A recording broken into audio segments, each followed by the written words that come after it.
Primetime News this evening. Lucrative yam industry facing uncertain months ahead.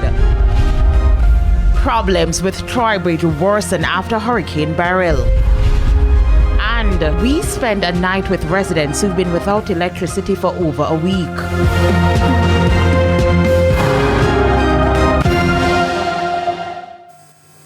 Good evening and welcome to Primetime News. A very special welcome to our viewers on TVJ International in the Cayman Islands and online at onespotmedia.com. I'm Anthony Logue. And I'm Kalisha Williams with a preview of what's to come in the financial week. Here's Javon Keys. Well, Kalisha, it's a takeover bid of sorts. Well, managed information technology systems firm Simply Secure has bidded to take over T-Tech. They've acquired 49% stake in the issued shares, and they've stated their intention to have a majority stakeholding. Of course, I'll have the details in the financial week.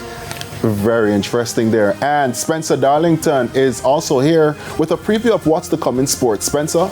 Thank you very much, Anthony. Well, all hopes for Nayoka Clunis to represent Jamaica in the hammer throw at the Olympics now appear to have dissipated. We'll tell you more in Primetime Sports later.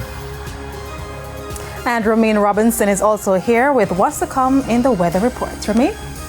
Thanks, Kalisha. We are expecting a wetter pattern to emerge across most of the central Caribbean over the next few days. This means added afternoon showers and thunderstorms across much of the central and western portions of the island. And there's also sports commentary for E-Prime in this newscast. But before the break, the feedback question. And this evening we're asking, how soon after Hurricane Beryl was electricity and water restored in your area? You can share comments online at facebook.com/televisionjamaica and post on X at TVJ News Center.